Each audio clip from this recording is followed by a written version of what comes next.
नोएडा से ये बड़ी खबर, जहां युवराज की मौत मामले में जांच तेज। नोएडा प्राधिकरण आज एसआईटी को अपना जवाब सौंपेगा। बड़ी खबर आपको बता रहे हैं, नोएडा प्राधिकरण की ओर से एसआईटी को अपना जवाब सौंपा जाएगा। अब देखने वाली बात ये रहती है कि नोएडा प्राधिकरण का जो जवाब एसआईटी को दिया जाता है, उसमें एसआईटी की ओर उसमें नोएडा प्राधिकरण की ओर से क्या कुछ कहा गया है। प्राधिकरण के कई विभागों ने विस्तृत रिपोर्ट तैयार की है। प्लानिंग, एनओसी, सिविल और जल विभाग से भी जवाब मांगा था। एसआईटी को दस्तावेज उपलब्ध कराएगा प्राधिकरण। ड्रेनेज और सड़क डिजाइन को लेकर सवाल उठे थे। रिपोर्ट के आधार पर अब आगे की कार्रवाई होगी। तो रिपोर्ट के आधार पर आगे की कार्रवाई होगी, ये बड़ी खबर आपको बता रहे हैं। जानकारी आपको दे दे, एसआईटी को दस्तावेज उपलब्ध कराएगा प्राधिकरण। तो ये तस्वीर भी आप देख सकते हैं, एक तरफ जहां जो रेस्क्यू ऑपरेशन चलाया गया था युवराज के लिए, वो फेल हो गया और जब वाहन को निकाला गया 4 दिन बाद तो वाहन की स्थिति में था। युवराज की मौत के मामले में अब जांच तेज हो गई है। पोस्टमार्टम रिपोर्ट में जो सामने आया युवराज की, उसमें 3 लीटर पानी फेफड़ों में भरा हुआ था।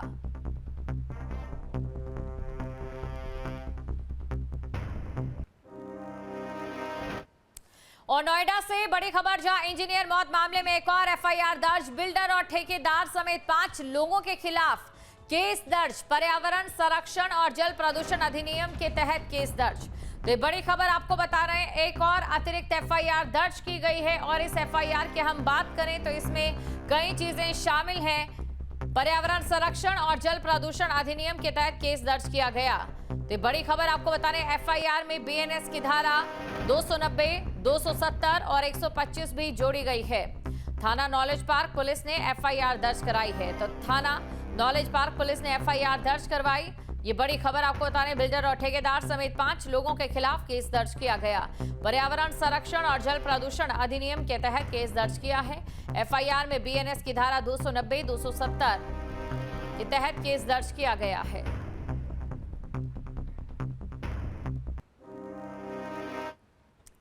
इस पूरे मामले के बाद प्राधिकरण पर कई तरीके के सवाल खड़े हो रहे हैं। कौन कौन से वो सवाल हैं जिनका प्राधिकरण को जवाब देना है, ये भी हम आपको बताते हैं। प्राधिकरण के वरिष्ठ अधिकारी मौके पर क्यों नहीं पहुंचे? सोसाइटी के लोगों के 3 पन्नों पर अब तक क्या कार्रवाई हुई है? इससे पहले भी शिकायतें दी गई है सोसाइटी के लोगों की ओर से। पन्नों में उठाई गई मांगों पर काम क्यों नहीं किया गया? और भविष्य में ऐसी घटनाओं को रोकने के लिए प्राधिकरण की क्या योजनाएं हैं? एफआईआर दर्ज होने के बावजूद प्राधिकरण के पास जमीन का पूरा रिकॉर्ड क्यों नहीं है? तय समय में निर्माण पूरा न होने पर जमीन का आवंटन रद्द क्यों नहीं किया गया? और डार्क स्पॉट सर्वे में इस स्थान को क्यों नजरअंदाज किया गया और जिम्मेदार इसके पीछे कौन है? आवंटन रद्द हो जाता है जब भी इस प्रकार का कोई मामला सामने आता है। डार्क स्पॉट सर्वे में नजरअंदाज स्पॉट को किया गया है। स्ट्रीट लाइट के पोल लगे होने के बावजूद भी लाइट क्यों नहीं जली, ये भी एक बड़ा सवाल है। निर्माण कार्य पूरा कराने की प्राधिकरण की निर्धारित प्रक्रिया क्या है? ये तमाम सवाल हैं और इन्हीं सवालों का जवाब प्राधिकरण को इस समय देना है। एसआईटी की जांच जारी है और इसके अलावा आईजीआरएस पर की गई शिकायतों पर प्राधिकरण ने क्या जवाब दिया है? तो ये तमाम सवाल है और इन सवालों के साथ साथ जब जवाब प्राधिकरण की ओर से दिया जाएगा तो ये देखने वाली बात रहेगी कि आखिरकार प्राधिकरण अपनी गलती को छुपाने के लिए क्या कहता है या फिर किस प्रकार पल्ला झाड़ता है। खबर पर अधिक जानकारी के साथ हमारे संवाददाता हिमांशु हमारे साथ लाइव जुड़ चुके हैं। सीधा हम हिमांशु के पास चलेंगे, जानने की कोशिश करेंगे। हिमांशु, देखिए, सवाल कई हैं लेकिन आज उन सवालों के जवाब प्राधिकरण की ओर से एसआईटी को दे दिए जाएंगे। लेकिन उससे भी बड़ा सवाल यह है कि क्या इन सवालों में भी किसी प्रकार की लीपापोती की जाती है, जैसा कि वहां पर बैरिकेड्स लगाने को की गई, या फिर ये सवाल कहीं ना कहीं जनता को संतुष्ट करते नजर आएंगे?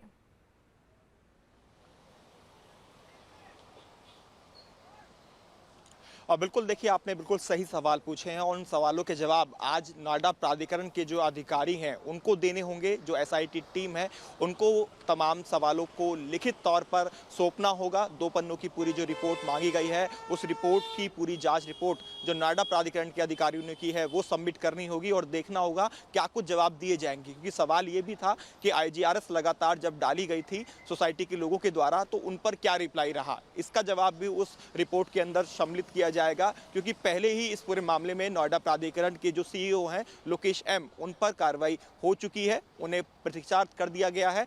मुख्यमंत्री ने खुद इस पूरे मामले पर संज्ञान लिया था और उसके बाद ही एसआईटी टीम का गठन हुआ था और 5 दिन के अंदर रिपोर्ट मांगी गई थी। तो ऐसे में क्या क्या वो सवाल रहेंगे जिनके जवाब दिए जाने हैं, जिनमें सबसे बड़ा सवाल तो यही कि आखिरकार जिम्मेदार कौन। लोकेश एम पर तो कार्रवाई हो गई है, लेकिन उसके बाद जो अधीनस्थ अधिकारी है जिनका कार्यक्षेत्र वो लगता है सेक्टर 150, क्या उन पर भी गाज गिरेगी? क्या वो भी सवालों के घेरे में है, या फिर उनको बचाया जाएगा, किसी और पर अब डाल दिया जाएगा? प्राधिकरण अपने अधीनस्थ किसी और अधिकारियों को बकरी भेंट चढ़ाएंगे, बलि चढ़ाएंगे, उस ये देखना होगा। किसके नाम सामने लाते हैं, किसकी बड़ी लापरवाही वो बताते हैं। दूसरी जो लगातार हम बात कर रहे हैं कि इसमें एक और एफआईआर पुलिस की तरफ से दर्ज कर दी गई है, तो ये पहलू अब क्यों ये कदम उठाया गया? इससे पहले ये एफआईआर कहाँ थी? ये एफआईआर पहले अगर दर्ज होती तो शायद प्राधिकरण इस और ध्यान देता और वहां पर बैरिकेटिंग पहले से कर दी गई होती। तो ये एफआईआर अब क्यों, अब से पहले क्यों नहीं? सवाल ये भी बनता है। तो एसआईटी ये भी इस बात का भी जवाब मांगेगी कि पुलिसकर्मी जो वहां पर मौजूद थे उन्होंने तत्परता से वहां पर क्या एक्शन प्लान अपनाया था, तो उसका जवाब भी लिया जाएगा। क्योंकि प्राधिकरण के अधिकारी उस घटना के बाद से अब तक भी जो सीनियर अधिकारी हैं, कोई वहां पर विजिट करने नहीं पहुंचा। वहां पर जो सोसाइटीज़ हैं, जो ड्रेनेज सिस्टम वहां का खराब पड़ा हुआ है, उसको लेकर क्या रिपोर्ट बनाई गई है, ये सवाल भी है। इसका जवाब भी उनसे पूछा जाएगा। तो जितने भी जवाब आज दिए जाएंगे, देखना होगा एसआईटी टीम उनसे संतुष्ट होती है या नहीं। अगर संतुष्ट नहीं होती है तो साफ तौर पर जो अन्य अधिकारी हैं उनके ऊपर भी गाज गिरना तय माना जा रहा है। क्योंकि मौके पर जो लोग थे, जिस समय युवराज मेहता जिंदगी और मौत के बीच जूझ रहे थे और लगातार हेल्प की गुहार यानी मदद की गुहार लगा रहे थे और उन्हें मदद मुहैया नहीं करा पाए थे, तो ऐसे में जो मौके पर मौजूद अधिकारी थे, चाहे उसमें पुलिसकर्मी हो या दमकल विभाग के कर्मचारी रहे हों, उनके ऊपर भी क्या एक्शन लिया जाएगा? क्योंकि ये जो एफआईआर है ये कहीं ना कहीं अपने आप। और देखिए, दूसरी सबसे बड़ी बात ये है कि जब भी प्राधिकरण या किसी भी जिम्मेदार विभाग की ओर से कोई जवाब दिया जाता है तो पहली कोशिश उनकी यही रहती है अपनी लापरवाही को छुपाने के लिए कि वो दूसरे उस व्यक्ति की या जो पीड़ित होता है उसकी कार्यशैली या फिर उसकी जीवन शैली पर भी कहीं ना कहीं नजर जरूर रखता है। अब यहाँ पर मेरा सवाल ये है कि हो सकता है कि प्राधिकरण की ओर से देखिए पूरी और बड़ी लापरवाही तो जरूर है यहाँ पर, लेकिन कुछ सोशल मीडिया पर वीडियोस भी वायरल हो रहे हैं जिनकी न्यूज स्टेट पुष्टि नहीं करता है। क्या किसी भी प्रकार की कोई और चालक की चूक भी रह सकती है? क्योंकि हम विस्तृत संभावनाओं की यहाँ पर चर्चा कर रहे हैं।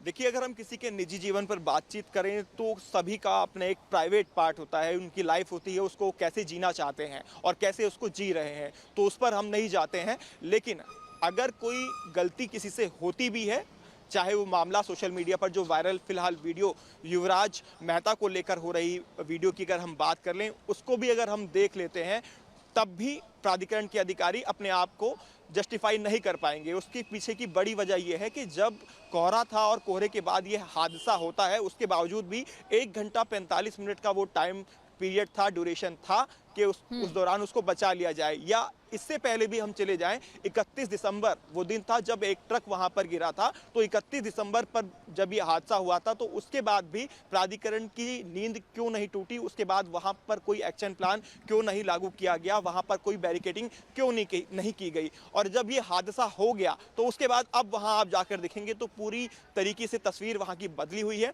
वहां की स्ट्रीट लाइट जो नहीं जलती थी अब जल रही है, वहां बैरिकेडिंग लगा दी गई है ताकि भविष्य में कोई हादसा ना हो। तो अब ये क्यों कदम उठाए गए हादसे के बाद? पहले कहां थे प्राधिकरण? पहले कहां सो रहा था? तो जैसे पहले हम बात कर रहे थे कि अधिकारी हमेशा अपने अधीनस्थ अधिकारी पर ही गाज गिरना या फिर उसका नाम रिपोर्ट में सामने रखकर या उसकी लापरवाही दर्शा देता है ताकि उस पर कार्रवाई हो। और इस केस में शुरुआत में आपको याद होगा, सबसे पहले जो जूनियर इंजीनियर थे उनके खिलाफ सस्पेंशन की कार्रवाई प्राधिकरण की तरफ से की गई थी और एफआईआर रजिस्टर्ड कराई गई थी बिल्डर और उनके खिलाफ। और उसके बाद जब मुख्यमंत्री ने खुद इस पूरे मामले पर संज्ञान लिया तो सबसे बड़ी पोस्ट जिसमें सीईओ नोएडा प्राधिकरण के लोकेश एम, उन पर फिर कार्रवाई होती हुई दिखाई दी। और जब एसआईटी टीम का गठन कर दिया गया तब अधिकारियों को अब ये लग रहा है कि किस किस के नाम उनको देने हैं उसका पूरा एक ढांचा उन्होंने पहले से ही तैयार किया होगा। जो सेकंड बड़े एसीओ ऑफिसर हैं यहाँ के नोएडा प्राधिकरण के, उन्होंने अब किसके खिलाफ पूरी रिपोर्ट बनाई है, ये देखना बेहद इसमें दिलचस्प रहने वाला है और किस तरह से वो अब उस पूरी रिपोर्ट को जस्टिफाई कर पाएंगे और क्या एसआईटी टीम जो रिपोर्ट उनको सौंपी जाएगी उससे संतुष्ट होती है और नहीं होती है तो इसके बाद कौन कौन से और अधिकारी रहेंगे जिनके ऊपर अब गाज गिरना तय माना जा रहा है। क्योंकि बिल्डर की हम बात करें, बिल्डर की अरेस्टिंग हो गई है। दूसरा, पुलिस द्वारा एक और कल एफआईआर रजिस्टर कर दी जाती है नॉलेज पार्क थाने के अंदर, क्योंकि पुलिस उसमें अब अपना पहलू बचा रही है। पुलिस सीधे तौर पर इनडायरेक्टली वे में देखा जाए, क्योंकि दूसरी लापरवाही पुलिस के ऊपर सवाल खड़े हो रहे थे। वहां के जितने भी लोकल लोग थे या रेजिडेंट्स हैं, उनका साफ तौर पर कहना था कि प्राधिकरण की लापरवाही तो है ही सबसे बड़ी, क्योंकि इतने सालों से वहां पर जो डार्क स्पॉट था उसको सही तरह से ढका नहीं गया, रिफ्लेक्टर वहां नहीं लगाए गए, बैरिकेटिंग वहां नहीं की गई, जिसकी वजह से यह हादसा हुआ। लेकिन दूसरी लापरवाही ये भी थी तमाम पहलुओं पर जांच अभी बाकी है और इसी के साथ आपसे ये भी मैं समझना चाहूंगी कि प्राधिकरण की ओर से कब तक अपना जवाब दिया जा सकता है और दूसरी तरफ एसआईटी की ओर से अभी किन किन के बयान लिए गए हैं, माता पिता के अलावा जो प्रत्यक्षदर्शी वहां पर मौजूद थे या फिर जो डिलीवरी बॉय वहां पर मौजूद था जिसने बचाने की भी कोशिश की, क्या उनके बयान अभी तक ले लिए गए हैं?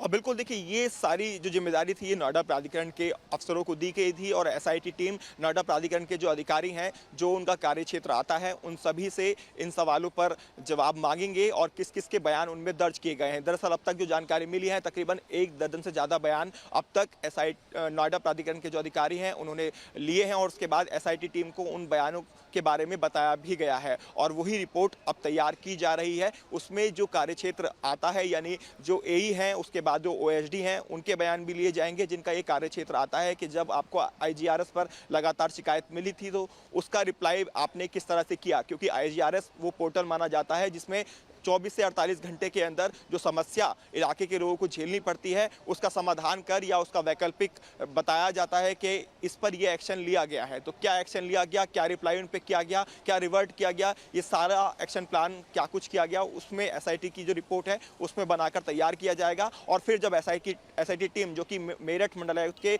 अधीनस्थ पूरी बनाई गई है, वो टीम जब नोएडा। शुक्रिया तमाम जानकारी को दर्शकों तक पहुँचाने के लिए। आपके मोबाइल पर तुरंत आएगी ब्रेकिंग न्यूज, स्क्रीन पर सबसे पहले दिखेगी बड़ी खबर, देश दुनिया की हर खबर एक जगह। अब आपके मोबाइल पर तुरंत फटाफट इंस्टॉल कीजिए न्यूज नेशन ऐप और रखिए खुद को अपडेट।